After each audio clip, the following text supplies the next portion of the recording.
Hello students. आज की video शुरू करने से पहले मैं आपको बता देता हूं कि आज की वीडियो में हम लोग करेंगे क्या और 2025 और 26 के लिए हमारा प्लान क्या होने वाला है। एक्चुअली जितने भी टेस्ट होते हैं हर चैप्टर में कम से कम 2 टेस्ट की मैं आप लोगों के लिए वीडियोस बनाया करूंगा। उसमें सारे इंपॉर्टेंट क्वेश्चंस कवर हो जाएंगे और 2 सेट के अंदर, जैसे अभी जो है ये सेट ए है, इसी तरीके से एक नेक्स्ट वीडियो आएगी उसमें सेट बी होगा।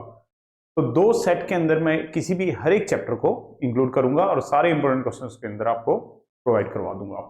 तो अगर आप इन चैप्टर क्वेश्चंस को अच्छे तरीके से करते हैं तो इसमें आपका पूरा का पूरा चैप्टर जो है वो रिवाइज हो जाएगा। तो इससे आपकी 2 प्रॉब्लम खत्म हो जाएंगी। एक तो चैप्टर आपकी समझ में आ जाएगा, दूसरा अगर आपने जहां पे भी आप पढ़ते हैं, जिस भी तरीके से आप पढ़ रहे हैं, अगर आपके टेस्ट नहीं हो रहे हैं तो पीडीएफ में इसका जो पीडीएफ है वो मैं उसका लिंक मैं डिस्क्रिप्शन बॉक्स में प्रोवाइड करवा दूंगा। तो आप वहां से इसका पीडीएफ भी ले लेना। पहले आप इन टेस्ट पेपर्स को खुद करके सॉल्व करके देख लीजिए। अगर आपसे कोई क्वेश्चन नहीं होता है तो आप वीडियो के हेल्प से उन क्वेश्चंस के आंसर्स भी देख सकते हैं। तो दोनों तरीके से आपको बेनिफिट मिलेगा, चैप्टर भी आपको समझ में आएगा और एक टेस्ट पेपर भी आप लोग अपने आप कर सकते हैं और अपने आप को इवेल्युएट कर सकते हैं। तो चलिए स्टार्ट करते हैं। क्लास 10th के रियल नंबर चैप्टर से हम लोग आज पहला टेस्ट ले रहे हैं, सेट ए। और इसके अंदर जो क्वेश्चंस हैं वो क्या क्या हैं। तो फर्स्ट क्वेश्चन है state fundamental theorem of arithmetic. ये क्वेश्चन एग्जाम में पूछ लिया जाता है, अक्सर पूछ लिया जाता है, 1 मार्क्स में आता है state fundamental theorem of arithmetic. तो फंडामेंटल थ्योरम ऑफ अरिथमेटिक क्या कहती है? फंडामेंटल थ्योरम ऑफ अरिथमेटिक कहती है every composite number can be expressed या factorized as a product of primes and this factorization is unique। कोई भी कंपोजिट नंबर जो होता है उसको हम लोग क्या कर सकते हैं, एक प्रोडक्ट ऑफ प्राइम्स की फॉर्म में रिप्रेजेंट कर सकते हैं। और ये फैक्टराइजेशन जो होता है वो क्या होता है, यूनिक होता है। मतलब किसी एक कंपोजिट नंबर के लिए एक ही कंपोजिशन, एक ही पैटर्न बनेगा और दूसरे कंपोजिट नंबर के लिए कोई दूसरा पैटर्न बनेगा, यूनिक होता है। Apart from the order in which the prime factor occur, यहाँ नंबर नहीं आएगा, प्राइम फैक्टर अकर। इस बात से कोई फर्क नहीं पड़ता कि जो प्राइम फैक्टर्स हैं उनका ऑर्डर क्या है, उनका ऑर्डर क्या है, ऑर्डर से कोई फर्क नहीं पड़ता है। क्या मतलब, देखो जैसे सपोज क्या 12 एक कंपोजिट नंबर है।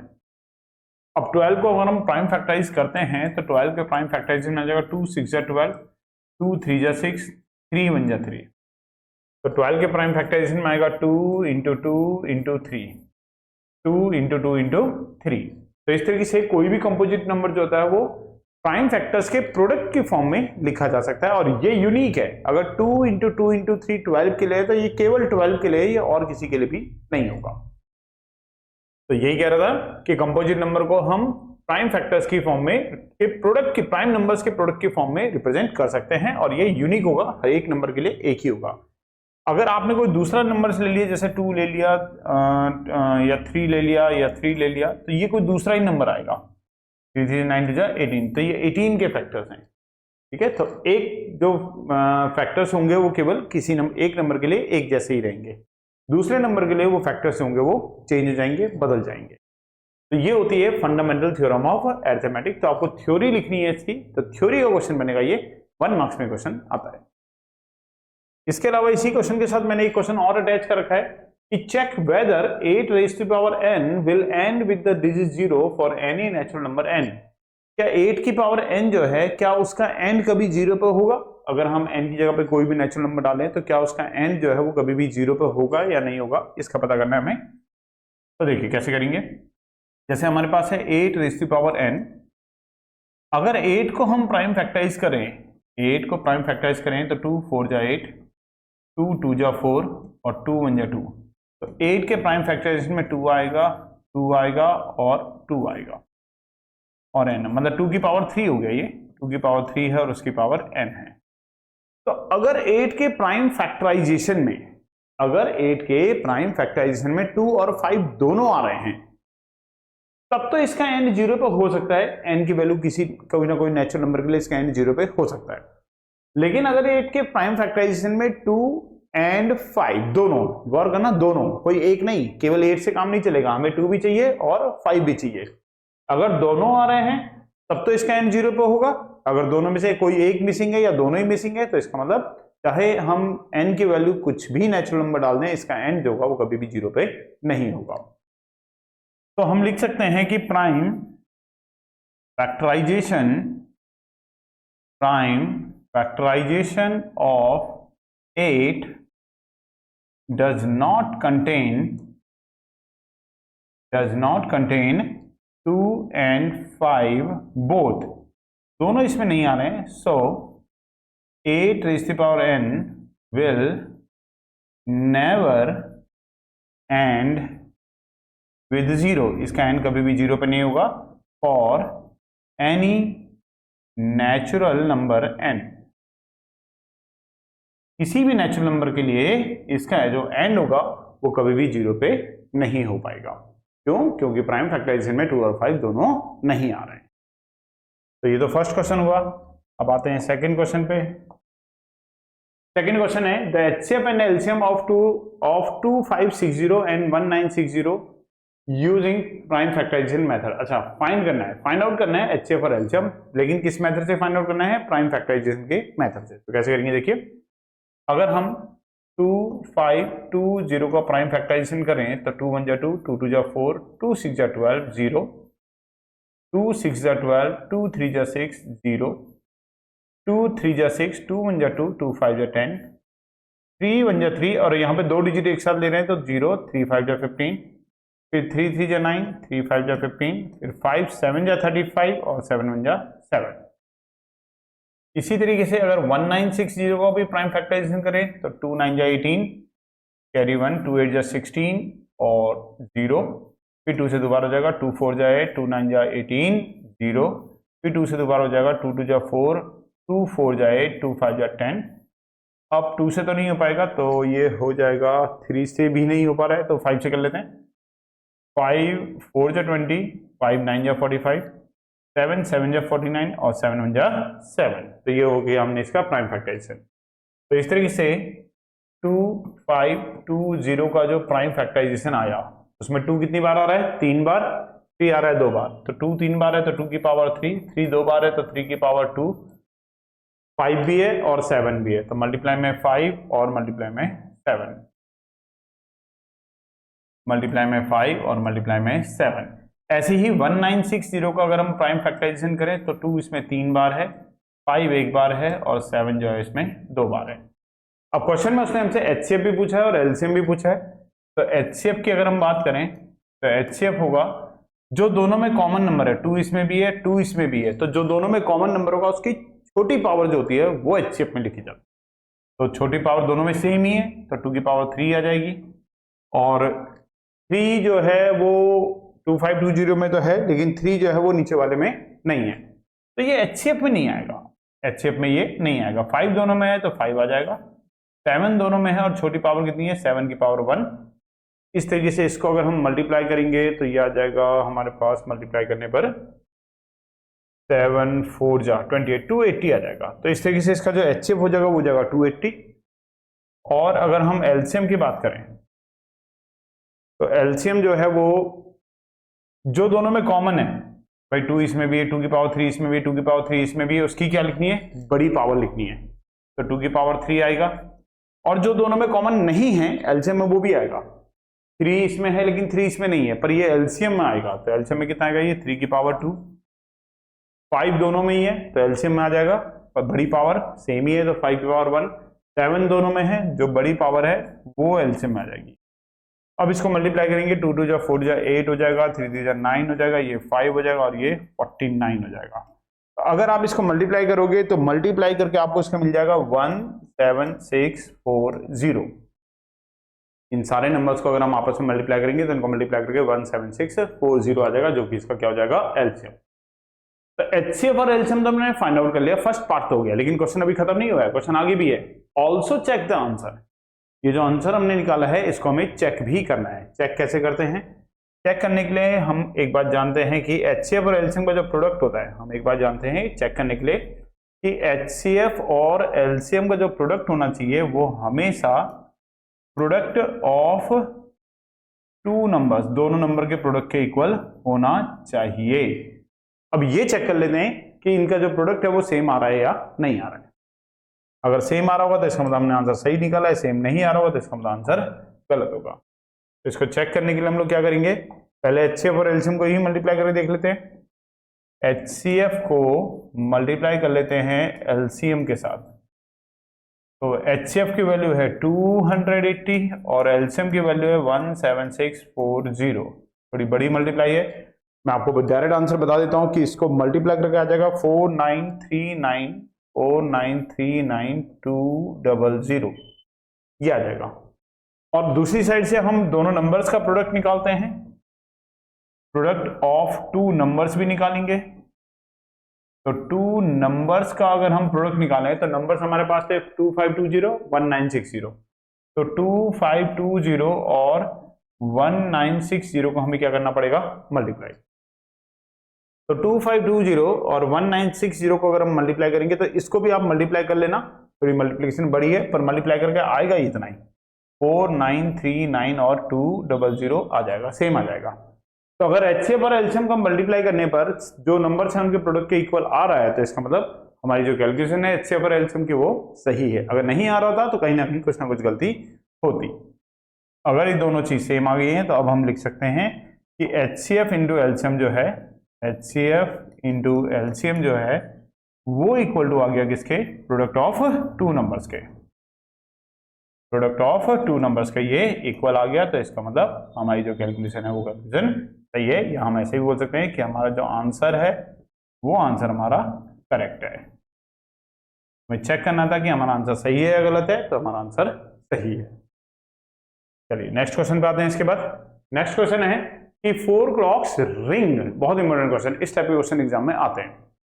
4 क्लॉक है वो रिंग कर रही हैं 20 मिनट में, 25 मिनट में और 30 मिनट्स में एंड 40 मिनट में respectively. If they ring together at the start, after how long will they ring together again, कितनी देर बाद वो दोबारा से रिंग करेंगी ये हमें निकालना है। एक साथ उन्होंने रिंग किया, पहली क्लॉक 20 मिनट की गैप में रिंग कर रही है, मतलब जैसे 8 बजे का टाइम ले तो 8:20 में, 8 बजे अगर सबने एक साथ रिंग किया है तो 8:20 में फर्स्ट क्लॉक रिंग करेगी, 8:25 पे सेकंड क्लॉक रिंग करेगी, 8:30 पे थर्ड क्लॉक रिंग करेगी, 8:40 पे फोर्थ क्लॉक जो है वो रिंग करेगी। और क्वेश्चन में ये पूछ रहा है कि after how long will they ring together again, वो दोबारा एक साथ रिंग कितने बजे करेंगी वो हमें निकालना है।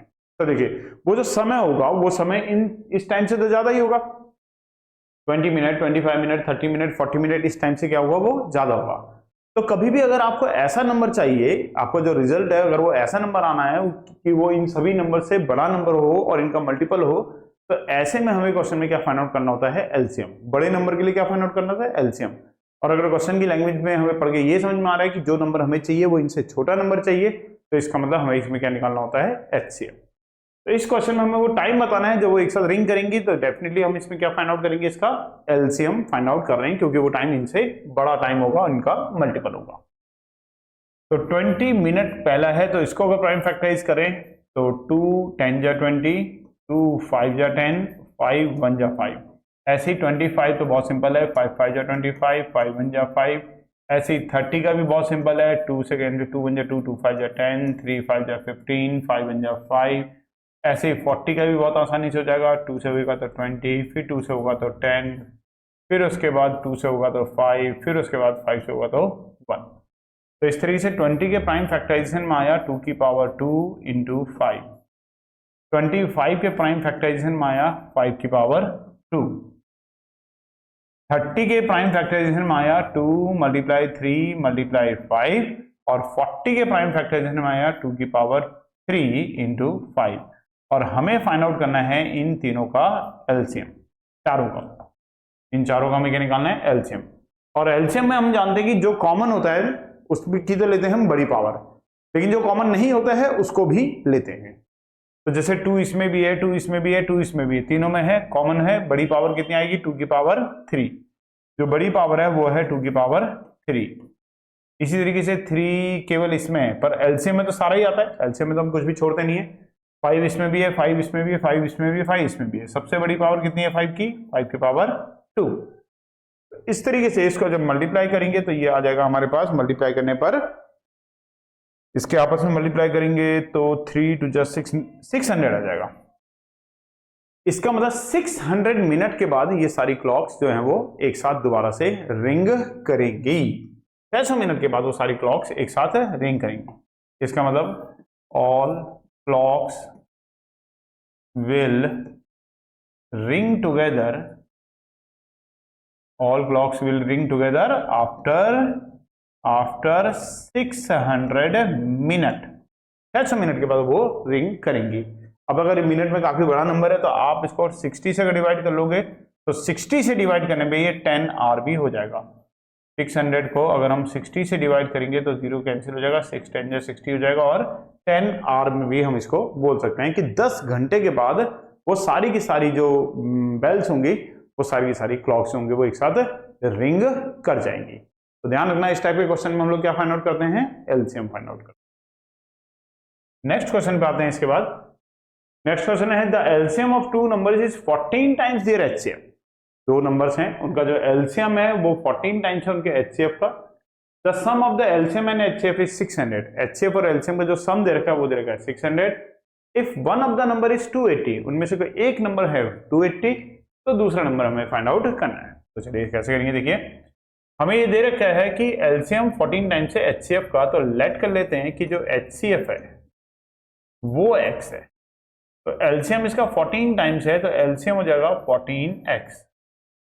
एलसीएम जो है वो एचसीएफ का 14 टाइम्स है, तो अगर हमने एचसीएफ को x लिया तो एलसीएम कितना हो जाएगा 14x। और सम जो है एचसीएफ का और एलसीएम का जो सम है वो कितना दे रखा है हमें 600। एचसीएफ और एलसीएम का सम है 600। यहाँ वैल्यू पुट करते हैं, एचसीएफ की वैल्यू है x, एलसीएम की वैल्यू है 14x इक्वल टू 600। तो 15x इक्वल टू 600 हो जाएगा, तो x की वैल्यू हो जाएगी 600 अपॉन में 15 से डिवाइड करेंगे तो कितना जाएगा 40। तो इस तरीके से x की वैल्यू मिल गई होगी हमें, कितनी मिल गई 40। और x अगर हम यहाँ पुट कर देंगे तो एचसीएफ हमें मिल जाएगा। एचसीएफ जो था वो x ही था, तो x की वैल्यू अगर 40 आ रही है तो एचसीएफ 40 हो गया। एलसीएम अगर हम निकालें तो एलसीएम जो है वो 14x है, 14x और x की वैल्यू है 40, तो एलसीएम की वैल्यू हो जाएगी 560। एचसीएफ हो गया 40 और एलसीएम हो गया 560। अब एक रिलेशन हम जानते हैं जो हमने अभी पीछे क्वेश्चन में भी करी थी कि एचसीएफ इंटू एलसीएम जो होता है वो इक्वल टू होता है प्रोडक्ट ऑफ टू नंबर्स। हम जानते हैं कि एचसीएफ और एलसीएम का जो प्रोडक्ट होता है वो टू नंबर्स के प्रोडक्ट के इक्वल होता है। एचसीएफ इंटू एलसीएम इक्वल होता है प्रोडक्ट ऑफ टू नंबर्स। यहां पर हम जानते हैं एचसीएफ कितना दे रखा है हमें 40, यहाँ पे हमें पता है एलसीएम हमें दे रखा है 560।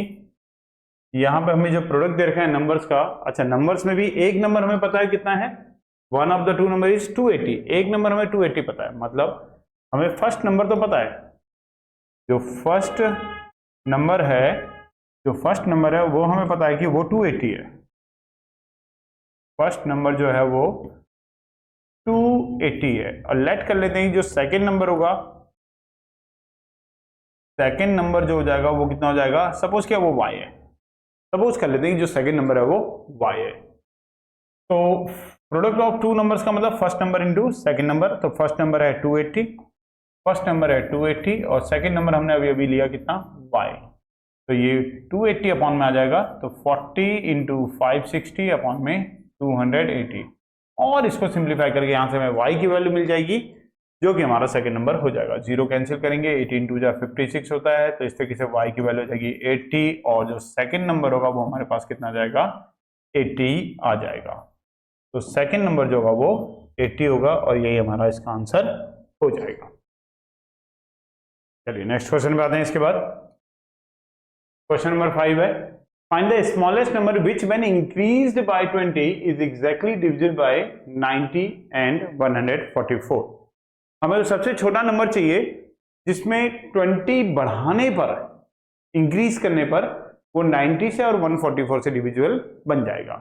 तो देखिए कैसे करेंगे, लेट करते हैं लीस्ट नंबर जो है, लेट करते हैं कि least number which when increased by 20 is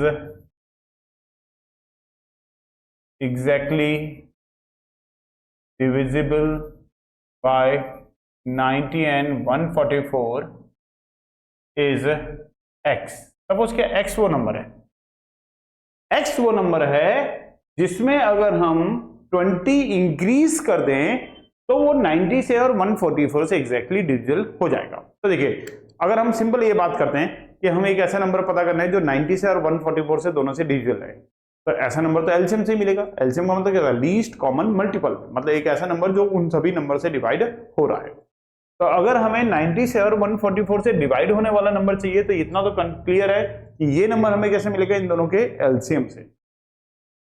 लेकिन ये जो x है ये अभी डिविजिबल नहीं है, जब इसमें 20 प्लस हो जाएगा तब ये डिविजिबल होगा। तो एक काम करें, पहले तो एलसीएम निकालते हैं फिर बात करते हैं इस बारे में। 90 को अगर हम प्राइम फैक्टराइज करें तो 2 4 जाए, 2 5 जा 10, 3 1 जा 3, 3 5 जा 15, 3 5 जा 15, 5 1 जा 5। और 144 को प्राइम फैक्टराइज करें तो 2 7 जा 14, 2 2 जा 4, 2 3 जा 6 और 2 6 जा 12, 2 1 जा 2, 2 8 जा 16, 2 9 जा 18, 3 3 जा 9 और 3 1 जा 3। तो इस तरीके से 90 के जब हमने प्राइम फैक्टराइजेशन किए तो हमारे पास आया 90 से हमारा आया 2 मल्टीप्लाई 3 की पावर 2 मल्टीप्लाई 5, और 144 से हमारा आया 2 की पावर 4 मल्टीप्लाई 3 की पावर 2। तो इस तरीके से इन दोनों का जो एलसीएम हमें मिलेगा वो कितना मिलेगा? देखो, दोनों में 2 कॉमन है तो बड़ी पावर एलसीएम में लिखेंगे, दोनों में 3 कॉमन है तो बड़ी पावर एलसीएम में लिखेंगे और इंटू 5, और इसको सॉल्व कर लेंगे। 2 की पावर 4 अगर करेंगे तो ये आएगा 16, 3 की पावर 2 करेंगे तो 9 और ये 5, और ये आ जाएगा यहां से, इसकी वैल्यू हो जाएगी 720। तो इस तरीके से एलसीएम जो हमें मिल गया वो कितना मिल गया? 720। अब 720 जो है वो 90 से और 144 से डिवाइड होने वाला सबसे छोटा नंबर है। 720 जो है वो 90 से और 144 से डिवाइड होने वाला सबसे छोटा नंबर है। लेकिन वो कह रहा था कि एक ऐसा नंबर फाइंड आउट, देखो क्वेश्चन लैंग्वेज ये थी कि फाइंड द स्मॉलेस्ट नंबर, वो सबसे छोटा नंबर बताओ। अगर ये लैंग्वेज नहीं होती, बस केवल इतना होता है find the smallest number divisible by 90 and 144, तब तो ये हमारा आंसर हो जाता है कितना, जो हमने अभी एलसीएम निकाला। ये वो सबसे छोटा नंबर था जो इन दोनों से डिवाइड हो रहा है। लेकिन वो कह रहा है कि नंबर ऐसा फाइंड आउट करना है जिसमें 20 इंक्रीज करने पर वो डिवाइड होगा। तो इसका मतलब जब हम x में 20 को इंक्रीज करेंगे, जब हम x में 20 को इंक्रीज करेंगे तब ये डिविजल होगा इन दोनों नंबर से, मतलब तब ये इक्वल आएगा किसके? एलसीएम के। किसका एलसीएम? 90 और 144 के एलसीएम के क्या होगा? इक्वल होगा। जब हम x में क्या करेंगे? 20 को इंक्रीज करेंगे तब वो इनसे डिविजल नंबर आएगा, मतलब एलसीएम के बराबर आएगा। और एलसीएम हमने निकाल लिया 720। तो इस तरीके से x प्लस 20 इक्वल टू कितना जाएगा? 720, और x की जो वैल्यू हो जाएगी वो हो जाएगी 720 माइनस 20, तो x की वैल्यू हो गई 700। इसका मतलब 700 वो स्मॉलेस्ट नंबर है जिसमें हम अगर 20 को इंक्रीज करेंगे, मतलब उसे 720 बनाएंगे, तब वो 90 से और 144 से डिविजल हो जाएगा। तो इसका मतलब जो हमारा रिक्वायर्ड आंसर हो गया वो कितना हो गया? रिक्वायर्ड आंसर जो हो गया, रिक्वायर्ड नंबर जो हो गया वो कितना हो गया हमारे पास? Required number is 700। ये हमारा इस क्वेश्चन का आंसर हो जाएगा। 700 वो हमारा रिक्वायर्ड नंबर है। चलिए नेक्स्ट क्वेश्चन पे आते हैं। इसके बाद प्रूफ करना है कि 1/√3 जो है वो एक इर्रेशनल नंबर है।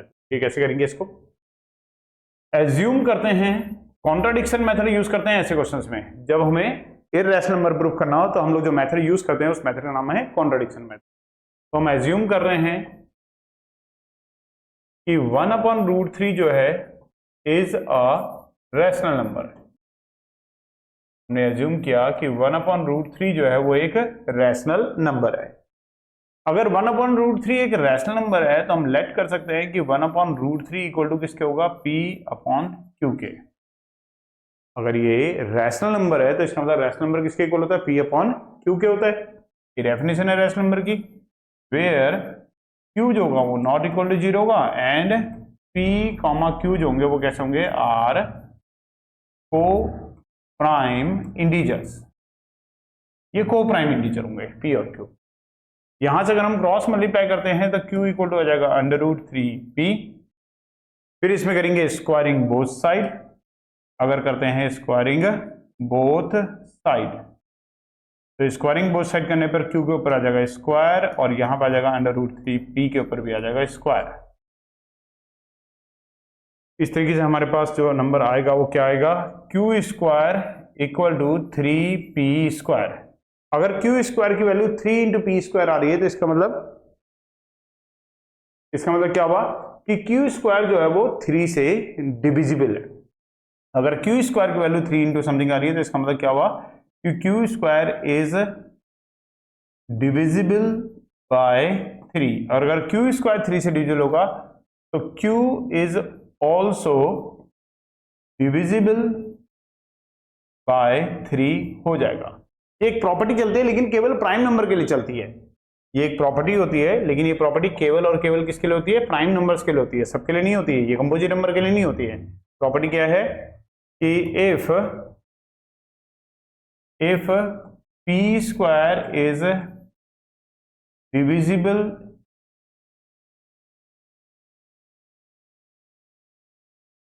by x, अगर जो p स्क्वायर है अगर वो x से डिविजिबल है then p is also divisible by x। ये एक प्रॉपर्टी होती है कि अगर p स्क्वायर किसी नंबर से डिवाइड हो रहा है तो p भी इससे नंबर से डिवाइड जरूर होगा।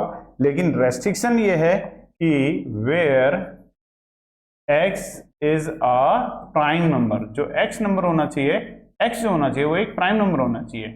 कंपोजिट नंबर के लिए एप्लीकेबल नहीं होता है, कंपोजिट नंबर में ही गलत हो सकता है। तो प्राइम नंबर्स के लिए ये प्रॉपर्टी चलती है। और यहाँ पे 3 जो है वो एक प्राइम नंबर है तो 3 के लिए हम इसको यूज कर सकते हैं कि अगर q स्क्वायर 3 से डिवाइड हो रहा है तो q जो होगा वो भी 3 से डिवाइड जरूर होगा।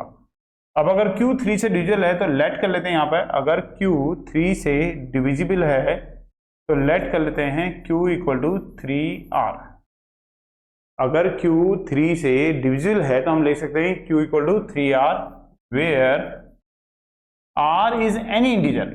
r कोई भी इंटीजर है, r जो है वो कोई सा भी इंटीजर है। तो लेट कर लिया हमने q इक्वल टू 3r और फिर इसमें दोबारा से कर देंगे स्क्वायरिंग बोथ साइड। फिर दोबारा से कर देंगे स्क्वायरिंग बोथ साइड तो यहां पे आ जाएगा q का स्क्वायर और 3 का स्क्वायर करेंगे तो 9 और r का स्क्वायर। स्क्वायरिंग बोथ साइड कर दी, 2 का स्क्वायर, 3 का स्क्वायर, r का स्क्वायर। और ये q स्क्वायर की वैल्यू हम यहां से पुट कर देंगे तो फ्रॉम इक्वेशन 1 q स्क्वायर की जगह पे आ जाएगा 3p square equal to 9r square. 3 से 9 कैंसिल होगा तो p स्क्वायर इक्वल टू हो जाएगा 3r स्क्वायर। तो p स्क्वायर की वैल्यू अगर 3 इंटू समथिंग आ रही है तो इसका मतलब ये हुआ कि p स्क्वायर जो है, इसका मतलब ये हुआ कि p square is divisible by 3 होगा, डिविजिबल बाय 3 होगा। और अगर p स्क्वायर 3 से डिविजिबल है तो p is also divisible by 3। p जो होगा वो भी 3 से डिवाइड जरूर होगा। सेम कॉन्सेप्ट कि अगर किसी प्राइम नंबर से किसी नंबर का स्क्वायर डिवाइड हो रहा है तो वो नंबर भी उस प्राइम नंबर से डिवाइड जरूर होगा। अब देखो यहां पे हमने क्या प्रूफ किया अभी कि p इज डिविजिबल बाय 3। यहां पे हमने क्या प्रूफ किया अभी कि q is divisible by 3। p भी 3 से डिवाइड हो रहा है, q भी 3 से डिवाइड हो रहा है। अगर दोनों के दोनों 3 से डिवाइड हो रहे हैं तो को प्राइम कैसे हो गए? और उससे भी पहले हम एज्यूम करके क्या चले थे कि p और q कैसे हैं, को प्राइम। लेकिन दोनों के दोनों 3 से डिवाइड हो रहे हैं। अगर दोनों के दोनों 3 से डिवाइड हुए तो को प्राइम तो रहे ही नहीं। को प्राइम तो वो होते हैं जिनमें कॉमन फैक्टर केवल 1 होता है। और यहां पे कॉमन फैक्टर कौन आ गया है? 3 आ गया है। अगर 3 कॉमन फैक्टर आ गया तो इसका मतलब ये को प्राइम नहीं है। को प्राइम अगर ये नहीं है तो इसका मतलब हमने जो एज्यूम कर रखा है ये गलत हो गया। इसका मतलब हमारा सारा का सारा अजम्पशन ही गलत हो गया। अजम्पशन में ये था कि 1/√3 एक रैशनल नंबर है, इसका मतलब 1/√3 एक इर्रेशनल नंबर है, रैशनल नंबर नहीं है, क्योंकि हमारा अजम्पशन गलत हो चुका है। तो यहां से हमें कंक्लूजन ये निकला कि p, q आर नॉट को प्राइम इंटीजर्स। ये को प्राइम इंटीजर नहीं है। अगर ये को प्राइम इंटीजर नहीं है तो इसका मतलब जो अजम्पशन है अजम्पशन इज रॉन्ग, अजम्पशन हमारा गलत हो गया, और अजम्पशन गलत हो गया तो इसका मतलब हम कह सकते हैं कि 1/√3 इज एन इर्रेशनल। ये नंबर एक इर्रेशनल नंबर होगा, ये रैशनल नंबर है। इस तरीके से हम इसको प्रूफ करते हैं, ये नंबर एक इर्रेशनल, कॉन्ट्रडिक्शन मेथड कहते हैं इस मेथड। चलिए नेक्स्ट क्वेश्चन पे आते हैं और लास्ट क्वेश्चन भी करते हैं। आज की वीडियो का ये लास्ट क्वेश्चन है। इस सेट ए के अंदर 7 ही क्वेश्चन मैंने रखे थे, सेट बी के अंदर भी 7 क्वेश्चन रखे हैं। तो नेक्स्ट वीडियो में मैं आप लोगों के लिए सेट बी के लेके आऊंगा क्वेश्चंस, और इस तरीके से रियल नंबर के लगभग सारे ही इंपॉर्टेंट क्वेश्चन यहाँ पर कवर कर लेंगे। तो चलिए लास्ट क्वेश्चन आज का वीडियो का, prove that √2 + √6 is an irrational number. Proof करना है कि √2 + √6 एक इर्रेशनल नंबर है, और गिवन ये कर रखा है कि √2 एक इर्रेशनल नंबर है। ये बात हमें गिवन है। कैसे करते हैं देखो, कॉन्ट्रडिक्शन मेथड लगाएंगे इसमें भी। एज्यूम करते हैं कि √2 + √6 जो है वो कैसा नंबर है, is a rational number. Assume कर लिया कि ये जो नंबर है ये नंबर एक रैशनल नंबर है, इर्रेशनल नहीं है, रैशनल है। तो अगर ये रैशनल है तो इसका मतलब रैशनल नंबर कौन से होते हैं, जो P/Q की फॉर्म में होते हैं। तो लेट कर सकते हैं इक्वल टू होगा P/Q। डिफाइन करेंगे आगे इसको, where Q is not equal to 0 and P, Q are coprime integers. ये दोनों को प्राइम इंटीजर हैं। अब देखो बेटा, इस चीज के लिए कैसे करते हैं, इसका तरीका ध्यान रखना है इस क्वेश्चन का। अगर आपको ये पता है, यहां पे देखना, अगर आपको ये पता है कि √2 एक इर्रेशनल नंबर है, ये बात आपको गिवन है, तो आपको इस क्वेश्चन को कुछ इस तरीके से अरेंज करना है कि एक तरफ तो इक्वल टू के √2 रहे, बाकी कहीं पे भी रूट नहीं रहना चाहिए, केवल एक √2 ही रहना चाहिए रूट के अंदर, बाकी सबका रूट खत्म हो जाना चाहिए। तो इक्वल टू के एक तरफ √2 रहेगा और बाकी दूसरी तरफ कुछ भी रहेगा, P, Q वगैरह जो भी रहना होगा वो दूसरी साइड रहेगा, और एक साइड केवल √2 रहेगा। कहने का मतलब हमें क्वेश्चन के अंदर √2 को बचा के रखना है, √2 को बचा के रखना है, जो हमें इर्रेशनल गिवन कर रखा है उसको हमें बचा के रखना है। अब इसको हम बचाएंगे कैसे, स्क्वायरिंग बोथ साइड करना है। लेकिन अगर मैंने यहाँ पे स्क्वायरिंग बोथ साइड किया तो सारा गलत हो जाएगा, क्योंकि इसकी स्क्वायरिंग बोथ साइड करने पे अंडर रूट के अंदर 12 आ जाएगा, तो वहां पे हमें कुछ भी इर्रेशनल नंबर गिवन नहीं है, तो वहां हमारी प्रॉब्लम हो जाएगी। तो देखो कैसे करते हैं, जो इर्रेशनल नंबर गिवन है उसको आप P/Q के साथ ले जाओ, जो इर्रेशनल नंबर गिवन है उसको आप इस तरफ लेके जाना। ध्यान रखना इस बात का, जो इर्रेशनल गिवन है उसको उस तरफ ले जाना है, √6 को मत ले जाना, जो गिवन है उसको ले जाना है P/Q के साथ, और फिर करना है स्क्वायरिंग बोथ साइड। ऐसा करने पर आपका √2 बचा रहेगा, 6 का रूट खत्म हो जाएगा और 2 के ऊपर रूट जो है वो रह जाएगा। अब देखो स्क्वायरिंग बोथ साइड करने पर क्या आएगा, तो ये आएगा √6 के ऊपर स्क्वायर, ये आएगा P/Q माइनस √2 के ऊपर स्क्वायर। अब देखो √6 का स्क्वायर 6, और यहां पर a - b के होल स्क्वायर की आइडेंटिटी खुलेगी, तो a का स्क्वायर प्लस b का स्क्वायर माइनस 2ab तो 6 इक्वल टू हो जाएगा, ये p² हो जाएगा, अपॉन में q² हो जाएगा, √2 का स्क्वायर करेंगे तो 2 आएगा, और 2p/Q और √2 आ जाएगा। अब इसमें √2 वाले को हमें बिल्कुल सेपरेट कर लेना है, तो इसको इधर ले आते हैं, तो 2p/Q √2 जब इस तरफ आएगा तो प्लस का हो जाएगा, यहां बचेगा p²/Q² प्लस में 2, और 6 उधर जाएगा तो 6 कैसा हो जाएगा, माइनस का। तो 2p/Q √2 इक्वल टू p²/Q² और माइनस 6 में से 2 माइनस किया तो 4, तो 2p/Q √2 इधर अगर हम एलसीएम लेते हैं तो Q² आएगा, यहां बचेगा p² माइनस 4Q², और ये उधर भेज देंगे तो √2 इक्वल हो जाएगा Q/2p मल्टीप्लाई में आएगा p² माइनस 4Q² Q²। इस Q से ये स्क्वायर कट जाएगा, तो √2 इक्वल हो जाएगा p² माइनस 4Q² 2pq। इस तरीके से √2 हमने इक्वल टू के एक तरफ कर लिया, और बाकी सारा क्वेश्चन हम एक तरफ लेंगे।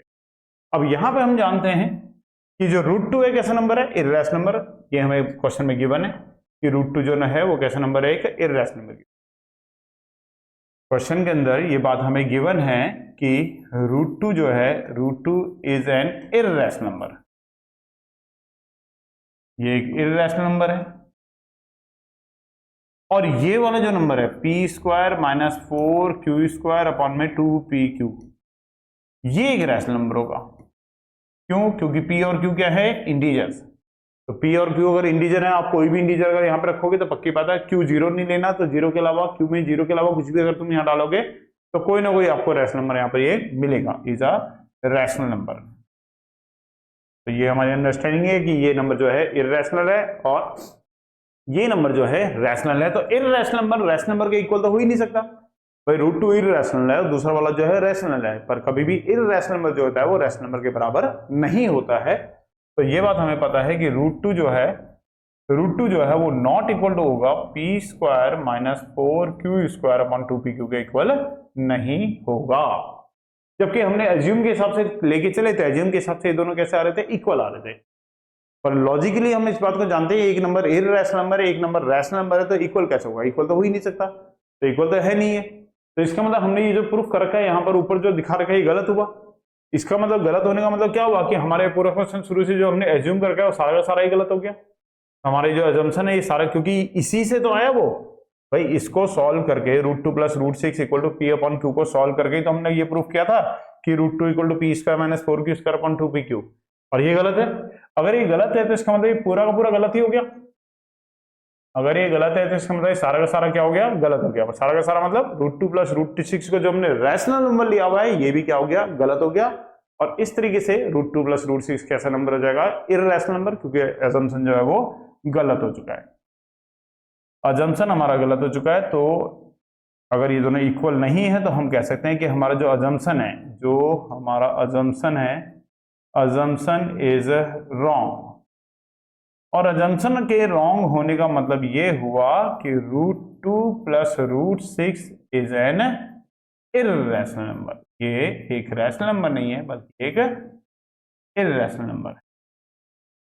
ठीक है बेटा, तो पूरी थ्रू आउट द ईयर आप लोगों को इस टाइप से वीडियोस मिलती रहेंगी। हर चैप्टर के जो टेस्ट्स वगैरह होंगे तो वो टेस्ट की PDF भी मैं आप लोगों को डिस्क्रिप्शन में प्रोवाइड करवा दिया करूंगा, तो आप लोग वहां से अपने टेस्ट वगैरह भी करते रहना, सॉल्यूशंस भी आपको मिलते रहेंगे।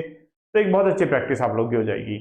तो आगे की वीडियोस भी अगर आपको चाहिए तो आप इस चैनल को लाइक कर लीजिए, सब्सक्राइब कर लीजिए और बेल नोटिफिकेशन को भी ऑन कर लीजिए, ताकि जैसी कोई नई वीडियो आए आपको पता चले।